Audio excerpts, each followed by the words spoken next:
அன்பார்ந்த வாலிப நண்பர்களே, நம்முடைய வாழ்க்கைய வசந்த காலமா மாத்துற இந்த லெந்து காலத்தை கடவுளுடைய வார்த்தையை கேட்டு தியானிச்சு தொடர்வோமா? கர்த்தருடைய பரிசுத்த நாமத்துக்கு ஸ்தோத்திரம். இன்னைக்கு நமக்கு கொடுக்கப்பட்ட தலைப்பு பார்த்தீங்கன்னா அடையாளம். அதுக்காக நம்ம தெரிந்து கொள்ளப்பட்ட வசனம் பார்த்தீங்கன்னா யோவான் 6:22 33 வரைக்கும்.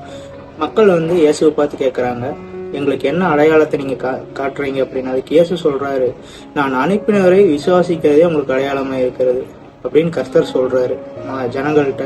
அப்ப நமக்கு அதுக்கு அடையாளமா பாத்தீங்கன்னா யாத்திராகமம் 4:8 ஜனங்களிடம் மோசேவை பார்த்து கர்த்தர் சொல்றாரு, நீங்க அந்த கோலை கீழே போடுங்க அப்படின்னு. அந்த கோல் சர்ப்பமா மாறிடுது.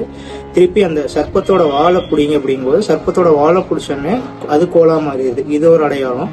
ரெண்டாவது அடையாளம் பார்த்தீங்கன்னா மத்தேயு 12:40 இதுல இயேசு உயிர்த்தெழுதலுக்கான அடையாளம். இது இயேசு உயிர்த்தெழுதலுக்கான அடையாளம். இதையே நம்ம இந்த லெந்து காலத்துல நம்மளும் இயேசுவோட சேர்ந்து நம்ம அடையாளமா இருப்போம். நன்றி.